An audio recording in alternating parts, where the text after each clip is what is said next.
I gotta start.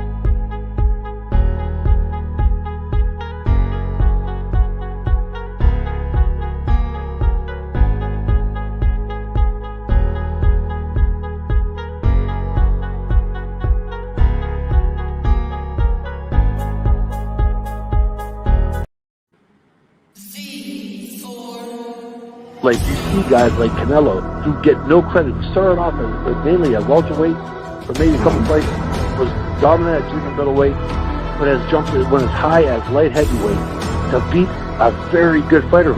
And he not only beat him, he stops him, knocks him out, and gets absolutely no credit. What is good, Danger Zone Boxing Targets? Malachi Ben Yosef, a.k.a. BC Left Hook, back here for a quick show with the homie Twan B. Liberty.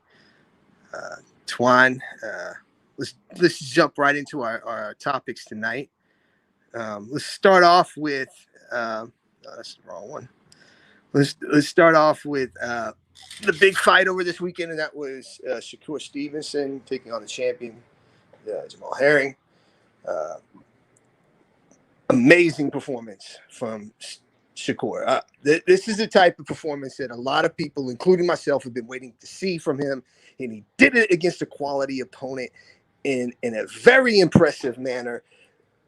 I can see why there are people inside of the sport with the know, I'm going to say, who kept saying this guy has the potential to be one of the greats. You saw a little bit of it. What did you come away with after that performance with him?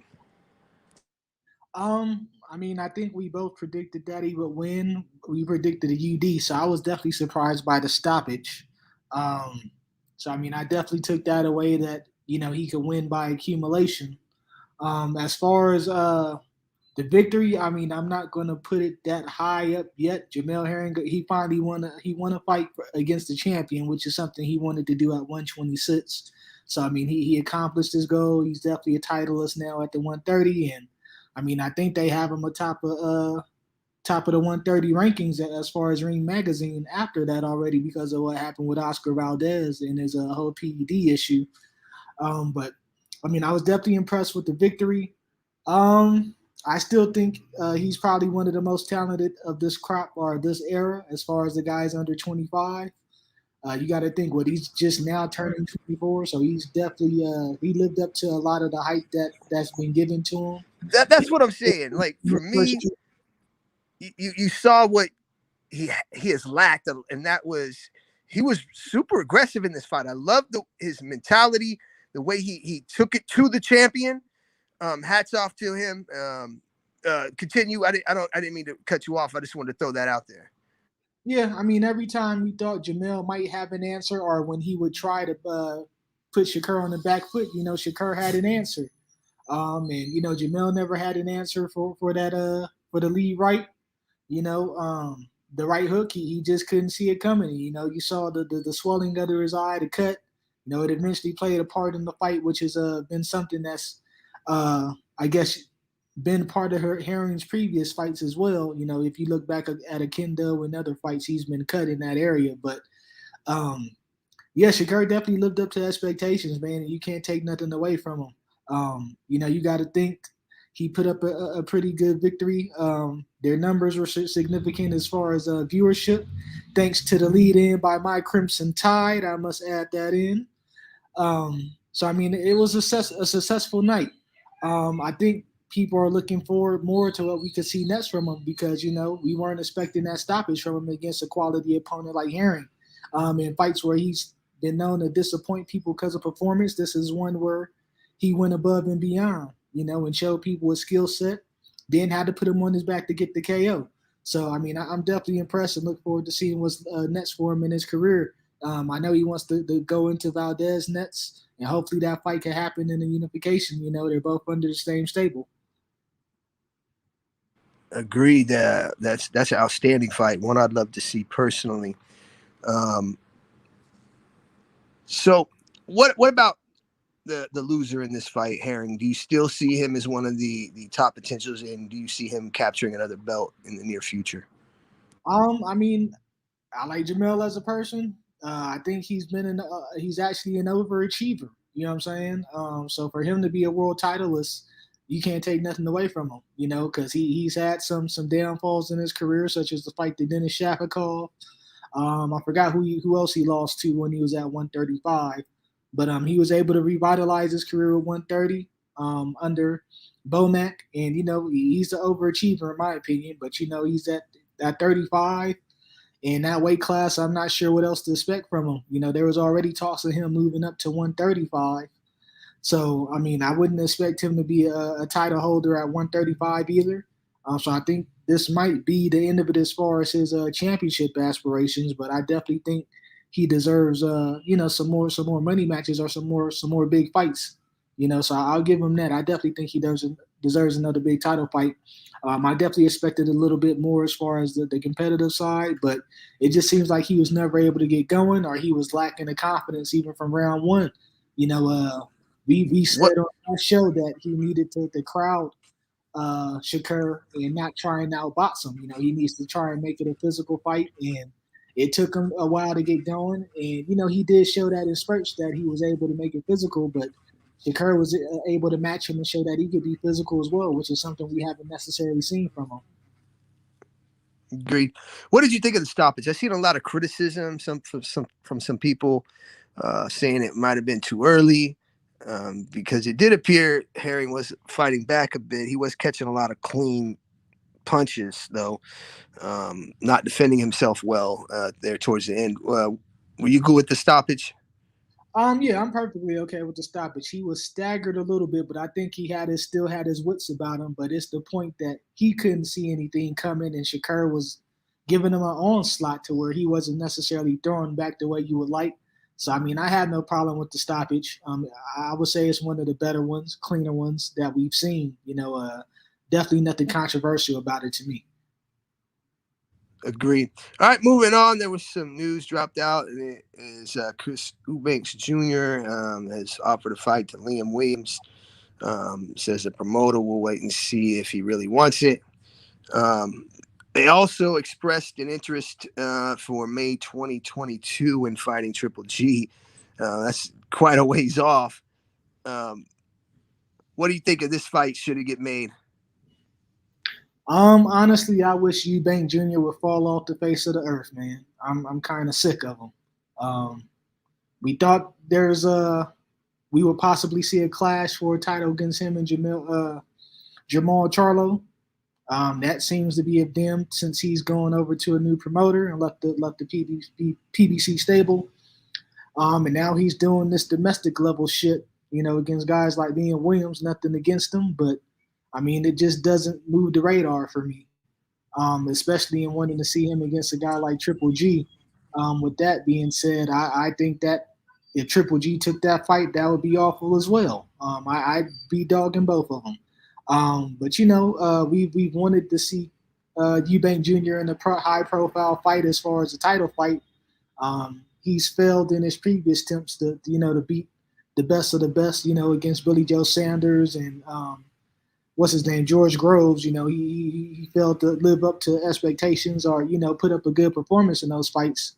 So yeah, I would like to see him in there and get another title shot, but I mean, I don't know if Liam Williams moves the radar as far as seeing that happen or that coming to fruition. Like I said, I'd be disappointed if a Triple G fight happened as opposed to a unification between Charlo and Triple G. I agree 100% on that too. Yeah, the fight doesn't really do much for me. I'd expect Eubanks Jr. to win the fight. So moving on, some news broke earlier this week. I think it was yesterday. Floyd Mayweather had done an interview and backed Kyrie Irving concerning his stance as an anti-vaxxer. Floyd went on to say some things such as, this is America, this is the land of the free. We're free, basically, to paraphrase him, we're free to make choices here, and money shouldn't rule our choices. And the reason I talked about it, one, it was Floyd Mayweather, so when the best fighter of my generation speaks, I want to hear it. But it brought in some questions for me. One of them was, we've seen some places such as New York. There's some restaurants mandating vaccine proof. I know the NBA is you have to have the vaccine. Boxing isn't forcing the vaccine on anyone, as far as I understand. It's going to be real hard to do that with all the different organizing bodies and everything else, and promotional companies and managers and blah blah. But is it something you think boxing maybe should look at? Because we have seen a lot of fights canceled due to COVID-19. It's also been rumored that it's been used as a duck mechanism. So what are your thoughts on what he said about,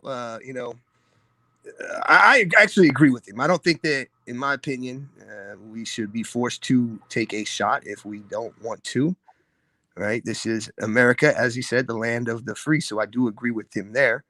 But I'm going to kick it over to you. What are your thoughts? I mean, honestly, initially when you mentioned this to me that this was going to be a topic, I didn't really care to discuss it. I mean, I have my own reasons. Like, I feel like, not to take anything away from the civil rights era or anything like that, but this is starting to become a new form of segregation. And, it's frustrating for me. So I didn't really want to talk about it publicly because of my personal beliefs, and I don't want to be too controversial about it. Because, it wasn't necessarily boxing related, but like you said, it's coming from Floyd, somebody that's considered the greatest of this era. And he's definitely revolutionized the game of boxing. So I guess he did deserve this segment. Another thing that kind of surprised me that Floyd is actually taking a stance and making a public statement about it, because he hasn't necessarily been ahead of social issues or, spoken a lot about them in previous, especially during his career. He was more money motivated, and I guess he was careful about what he said, similar to what they say about Michael Jordan, when he was actually in his prime and, on top of the world as far as his sport. So, I'm glad he actually said something. I definitely agree with him as far as the freedom of choice, because it's sad, like I said, it's starting to become a new way to segregate people for something that's actually microscopic and that we can't see. So, I think I definitely agree with him as far as everything he said. And, I'm glad he made a statement. He's had some other controversial things come out this week, which I don't know if this was necessarily to cover that, but I definitely think he did a good job in coming out and supporting Kyrie Irving here. As far as boxing is concerned, I think the only thing that can really be done is on the at the promoter level and contractually. We've seen Bob Arum pretty much go out publicly and say if these guys want to fight, they need to be vaccinated. So we're not losing money on putting these fights out and guys end up pulling out. Similar to Teofimo Lopez having to cancel, Tyson Fury and Wilder having to be postponed. So it's something that needs to be written contractually, and I think Canelo and Plant were actually ones that had that kind of stipulated within their contract, where there were going to be some kind of implications or ramifications if there was something that happened, if one of them came down sick or whatever with COVID. So this needs to be taken on at the promoter and contractual level. That's the only way I feel like boxers can handle it, or at least the business side. Yeah, that's crappy though. Like I again, like that does take away some of your freedom. Granted, you're doing it for money and you're agreeing to do it contractually, but that's a different topic. All right, let's jump into our last topic of the night, and that was an announcement that Boots Ennis will be taking on Thomas. I want to say Dulorme from Puerto Rico on 10/30. Well, the 30th of this month, Saturday. Yeah, what do you think of this fight? Because the guy Dulorme, I'm not. He does got 5 losses, but if you go back and look at his 4 losses, I think it's this one. You got names like Ugas, Terrence Crawford.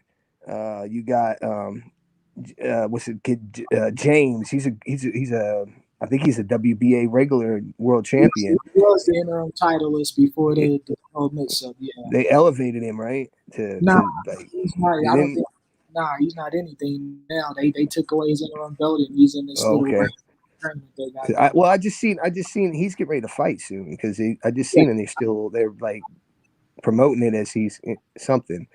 All right, and then Stenosis, who's on the rise himself. So the guy's not lost to bad competition, but when he's faced good competition, he's came up short. Oftentimes being, I think he's lost twice by knockout in those fights when he's had these stepped up to, world level, I want to say, because that's a list of names of guys, What do you think of this fight? Because this is fight 28, man. Honestly, I feel like compared to the fight against Lipinets, this is actually a step backwards for Boots, even though it's a good stay busy fight against a solid opponent. I don't think it moves the needle as far as getting him in position for a title shot. The way, I just feel like he's been moved a little bit stagnantly compared to Virgil Ortiz. And some of it is the blame on other fighters. They said it's hard for them to get fights against quality opponents. Guys don't want to see him in the ring. I don't know whether that's true or not, or if it's one of those high risk, low reward things. So I definitely feel like this is a step backward as far as competition level, but it's definitely a good stay busy fight, and I expect them to dominate. An early knockout. Terrence Crawford was able to knock him out within 4 or 5 rounds, and Boots is a much bigger and stronger puncher. So I don't expect this to go too long. I expect a quick start to Ennis. But I believe in his last outing, didn't he lose by unanimous decision to that Stenosis kid who has a very high knockout percentage himself? So is there anything, because when we have seen this guy step up to guys such as Ugas, who's went on to win a world championship, and Terrence Crawford, he's lost. You know what I mean? I honestly don't want to give a comparison to Stenosis. I don't know how to say his last name, but I don't think too highly of him either. He looked bad against Luis Collazo, even though he won because of a cut, I believe. So, I don't can put him on the same level as Boots, even though he's about to fight. He's scheduled to fight Ugas. We went into that last show that I don't think he deserves to be the mandatory. So, I think he's 13. What is he? Is he 13-0 with 9 KOs? Yeah, but I think Boots is a much a bigger prospect than him. I agree there. I would, because the Stenosis kid, he's a big puncher, got a lot of heart, but he's there to be hit. He has a lot of holes in his game, and outside of that power, I just don't think too highly of him stylistically, or as someone that's a potential world champion at 147. I just don't see it with the crop of young guns there like Ortiz and Ennis. And even if he does manage to beat Yordanis Ugas, I don't see that reign lasting long, So it's hard for me to say, but I definitely feel like, Thomas Dulorme, he comes to fight. He's always been in there against tough competitors. He's been in there against the cream of the crop, but I just feel like this is one that's not going to bode well for him, considering Boots is a big 147-pounder. He's actually somebody that probably should be fighting at 154, or could be fighting at 154 easily with his power. And he's been starting a lot faster lately. So as we saw in the Lipinets fight, he started off fast. And I expect the same here. He started off fast against Chris Van Heerden. And, I expect I don't expect it to be a good night for Thomas Dulorme. Agreed. All right. Well, that's our topics for tonight. We'll be back tomorrow night. Twine, is there anything you want to say before we roll out? Just thanks for the continued support. And, I guess we got a big November coming up, so get ready, for a lot of there's some big fights coming up. Yeah. I'm gonna drop some hype videos this month. We're about to push it. So you definitely want to thank everybody who watched today and who will watch later. Blessed evening. We'll be back tomorrow. Peace.